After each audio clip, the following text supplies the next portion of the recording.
Dans cette vidéo, nous allons voir l'utilisation du module Ouvrage Fourreau. On part d'un fond de plan dans lequel une polyligne 2D représente l'ouvrage Fourreau et un solide 3D représente une galerie technique qui vient traverser la rue.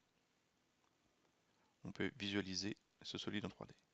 On part d'un simple plan 2D de la chambre et on va utiliser ce plan 2D pour aller modéliser une chambre. On charge ce dessin en 2D et automatiquement, Covadis vient créer la boîte et on peut aller dimensionner directement la chambre. On va aller sélectionner des points pour positionner des connecteurs qui vont nous permettre de rattacher automatiquement l'ouvrage Fourreau. On peut les positionner sur des faces, des sommets ou des arêtes. Il suffit ensuite de venir insérer cette chambre précédemment créée. De la même façon, on part du dessin d'une coupe en 2D et ça va nous permettre d'aller créer un nouveau modèle d'ouvrage Fourreau. On va aller insérer cette coupe en 2D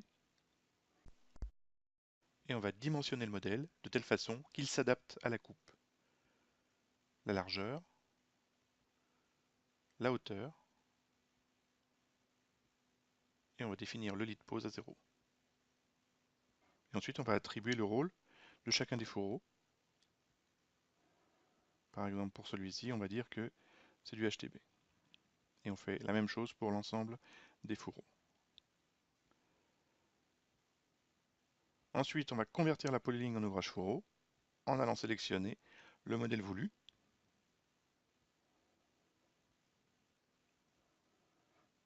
Et on va aller raccorder directement l'ouvrage Fourreau à la chambre et on peut faire en sorte que la tangence soit respectée par rapport à la direction de la chambre.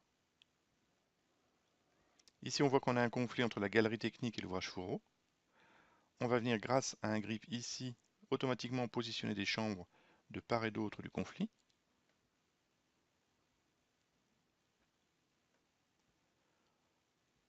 On va demander à Covadis d'aller dessiner le profil en long entre ces deux nouvelles chambres.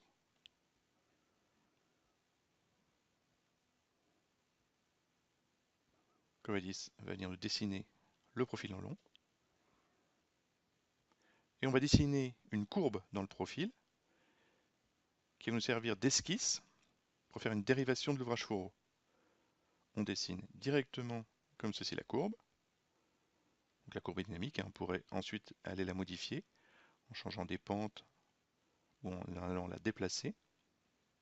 Et il suffit de demander ici à Covadis de faire en sorte que l'ouvrage Fourreau vienne suivre cette esquisse. Et automatiquement, c'est modélisé en 3D. Ça reste dynamique, je pourrais changer des rayons, déplacer, changer des pentes.